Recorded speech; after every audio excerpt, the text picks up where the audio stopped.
In the heart of the American South during the Great Depression, a city named Tupelo stood as a microcosm of the era's struggles. It was a place where hope flickered dimly, yet stubbornly persisted amidst the rustic charm and hardships. Tupelo was not just a town, it was a living testament to the era's challenges, where the dreams of many collided with the stark realities of poverty, low wages, and limited opportunities. Born in this setting was Elvis Presley, on a cold January morning in 1935.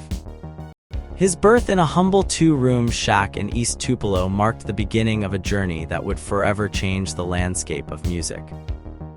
But to understand Elvis, one must first understand the world he was born into, a world where every day was a struggle.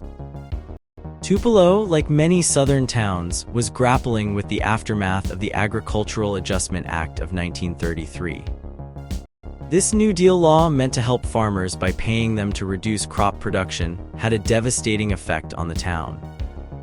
It led to many losing their land, as landowners took out subsidies to take acreage out of production. This meant fewer jobs for tenant farmers and sharecroppers, who already lived on the edge. As machines replaced manual labor, the need for farm workers dwindled, pushing even more people into the cities in search of work. The job market in Tupelo was bleak. Wages were abysmally low, only about 70% of what workers in the North and Midwest earned. The competition for jobs was fierce, especially after the Depression hit. When workers at a major cotton mill went on strike for better wages in 1937, the mill shut down, leaving hundreds jobless and intensifying the fight for the few remaining positions. For poor whites, life was no easier than for their African American neighbors. Segregation and Jim Crow laws confined African Americans to poor neighborhoods like shake, rag, and menial jobs, yet the economic hardships were shared. Many whites lived in squalid conditions in overcrowded areas near the mills or in shacks on the outskirts of town.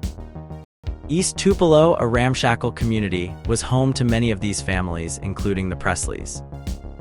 Vernon Presley, Elvis's father, and Gladys Smith, his mother, were young and poor but came from families with deep roots in the area. Their families had provided them with some support, but the economic realities of the time tested their resilience. Vernon worked as a laborer and sharecropper, while Gladys worked at a garment factory until she became pregnant. Their marriage was a leap of faith, with Vernon only 17 when they wed. With the help of family, they built a small shack where Gladys gave birth to twins, Jesse Garin and Elvis. Tragedy struck when Jesse died at birth, buried in an unmarked grave. Elvis, the survivor, grew up hearing stories of his twin and the mystical forces that had spared him. This upbringing shaped his worldview, infusing his later life with a sense of destiny. In this backdrop of struggle and resilience, Elvis Presley was born into a world where every day was a battle for survival. His story is not just the tale of one man, but a reflection of an era, a place where dreams were forged in the fire of adversity. The Presley family was very close-knit. Elvis, as the only child, got a lot of attention from his parents and relatives. This was especially important because his father, Vernon, often left to find work. During hard times in the late 1930s and early 1940s, Vernon would leave Tupelo in search of jobs. The Presleys relied heavily on their kin to help out. When Vernon couldn't work in Tupelo, his relatives would take in Elvis and Gladys. A big part of the Presleys' life was their faith. They were Pentecostals, a religious group that was gaining popularity in the South. Pentecostals believed in the power of the Holy Spirit and expressed their faith through singing, clapping, and speaking in tongues.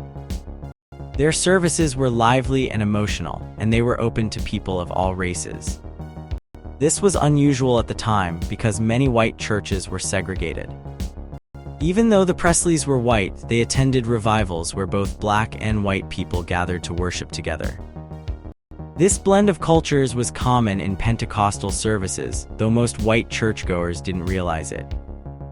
Pentecostalism offered a sense of hope and community to the Presleys, especially during tough times.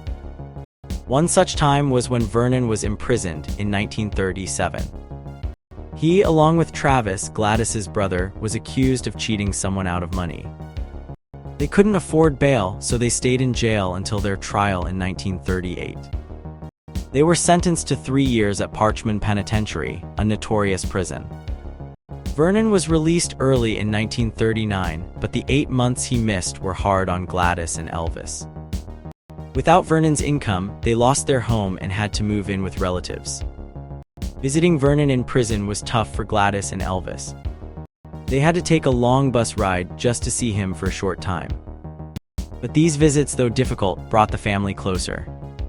Elvis and Gladys grew especially close during this time, forming a bond that would last for years. The experience of his father's imprisonment also made Gladys very protective of Elvis, always worried about his safety. When Vernon returned from prison, he found work with the Works Progress Administration, building roads and working on sanitation projects. This gave the family some stability.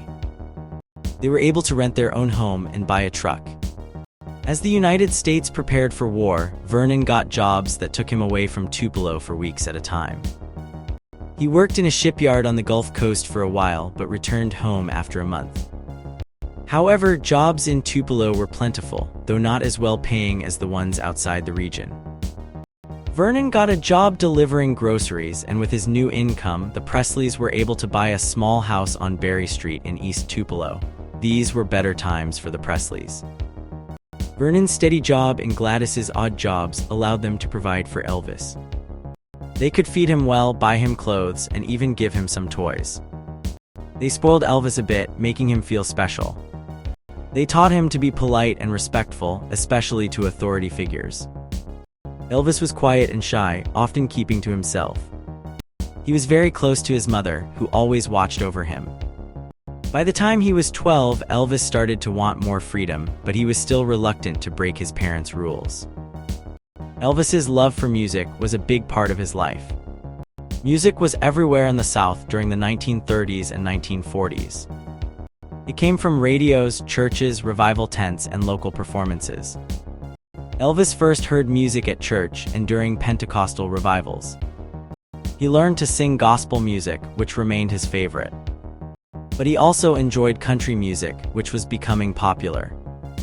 Country music mixed Anglo-American folk tunes, parlor music, and the sounds of black spirituals and blues. Local musician Mississippi Slim, who had his own radio show, was a big influence on young Elvis. On Saturday afternoons, the Presleys would go to the courthouse to listen to amateur performances on WELO's broadcast show. Elvis joined in, slowly getting used to singing in front of people. Elvis Presley's journey began in Tupelo, Mississippi, where he first found solace in music. At just 10 years old, he impressed everyone at a talent show with his singing. This moment marked the start of his musical journey. His 5th birthday gift, a guitar, opened a world of music for him. He practiced hard, getting advice from family and a local radio host. By the time he was in 7th grade, he was carrying his guitar everywhere, even to school. But life wasn't easy for Elvis. His family struggled financially. In 1946, they lost their home and moved around, living in different rented places. Despite these hardships, Elvis found comfort in music. It gave him joy and a chance to stand out. Yet, money problems continued to trouble his family. By 1948, they decided to move to Memphis, Tennessee, seeking better job opportunities and a chance for Elvis to finish school. Memphis was growing fast. Many people moved there from rural areas for work and a better life. The city offered jobs in factories and construction, and had lots of shops and entertainment options. It was a bustling place with a mix of cultures, especially on Beale Street, where African Americans gathered to enjoy rhythm and blues music in nightclubs. Living in Memphis was exciting, but also confusing for newcomers. The city was very different from the rural areas they left behind. Working in factories meant more money and free time. People could enjoy restaurants, nightclubs, and theaters. Though the city was segregated with fewer opportunities for African Americans, many still found Memphis a big improvement from where they came from. For Elvis, Memphis was a turning point. Music remained his escape and his strength. It was here that he could really explore his talent, influenced by the city's vibrant music scene. His early experiences in Tupelo had laid the foundation, but Memphis offered him new sounds, new people, and more chances to perform. This mix of influences helped shape the future music icon that Elvis would become.